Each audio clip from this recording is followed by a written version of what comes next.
என்னோட ஒரே ஒரு ரிக்வெஸ்ட், அட்வைஸ்ன்னு சொல்ல மாட்டேன், ஒரு பிரதர், ஒரு ஒரு ஒரு ஒரு ஒரு ஒரு பிரதரா நான் வந்து அவங்க சொன்னேன், தன்மானத்தை வந்து யாருக்காகவும் விட்டு கொடுக்காதீங்க. சுயமரியாதையான தன்மானம் இருக்குல்ல, அது யாருக்காகவும் விட்டு கொடுக்காது, அஜித் குமாருக்காகவும் விட்டு கொடுக்காதீங்க. அது வந்து என்னுடைய அட்வைஸ் கிடையாது, ரிக்வெஸ்ட். அவங்க வேலையை வந்து 100% இறங்கிடுங்க.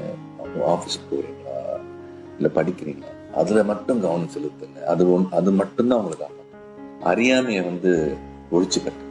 அறியாமை வந்து பிகெஸ்ட் டிசீஸ். அதை என்ன கேட்டால் அறியாமை வந்து அதை ஒழிச்சு கட்டுங்க. படிங்கன்னா வந்து பள்ளிக்கூடத்துக்கு போயிட்டு தான் வந்து எஜுகேட் ஆகணும்னு கிடையாது. நான் 10ஆம் கிளாஸ் தான், பட் அடிபட்டு நிறைய படிப்பறிவு பட்டறிவுன்னு சொல்லுவேன். எனக்கு வந்து பட்டறிவு வேண்டாம், அது ரொம்ப லாங் ரூட், அது ரொம்ப கஷ்டமான ஒரு படிங்க. இப்போ நான் உணர்றேன், ஐயோ நான் படிக்காம போயிட்டேன்னு. அப்பெல்லாம் சொல்லுவாங்க படிதான் ஏறல, அது வேற விஷயம்.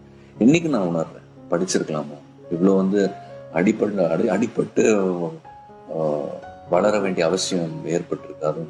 ஸோ படிங்க. கண்மூடித்தனமா யார் பின்னாடியும் போகாதீங்க. கண்மூடித்தனமா வந்து யாரையும் நம்பாதீங்க. உங்க படிப்பு உங்களுடைய மனசாட்சி மட்டும் உங்களை காப்பாற்றும். அந்த மத்தவனை மிதிக்காம நீங்க என்ன வேணா பண்ணுங்க, அடுத்தவனை தொல்லை பண்ணாது. இது வந்து நான் பொதுவா சொல்றது, ஃபேன்ஸுக்கு மட்டும். நீங்க என்ன வேணா பண்ணுங்க, என்ன வேணும், யார் என்ன வேணா, உங்களுக்கு பிடிச்ச விஷயத்துல வந்து ஈடுபடும். ஆனா அடுத்தவனை தொல்லை பண்ணாதீங்க. அடுத்தவன் காலை மிதிச்சு முன்னேறாதீங்க. நல்ல ஃப்ரெண்ட்ஸா இருக்கீங்களா, குட். பிரியுறீங்களா, ஒருத்தர் வந்து திட்டாதீங்க. அதான் நாகரிகம். வாழ விடு, போ, ஒதுக்கிக்க. 10 பேருக்கு போய் அவனை பத்தி இதே தவறு ஒதுங்கிக்க, டீசெண்டா ஒதுங்கிக்க, கையை கொடுத்தா அப்படியோ. இது வந்து என்னுடைய ரிக்வெஸ்ட். பட் யாரையும் வந்து கண்மூடித்தனமா நம்பாதீங்க. நான் இன்னைக்கு சினிமால இருக்க, நாளைக்கு நான் எல்லாம் போகலாம். இது வந்து என்னுடைய ரிக்வெஸ்ட்.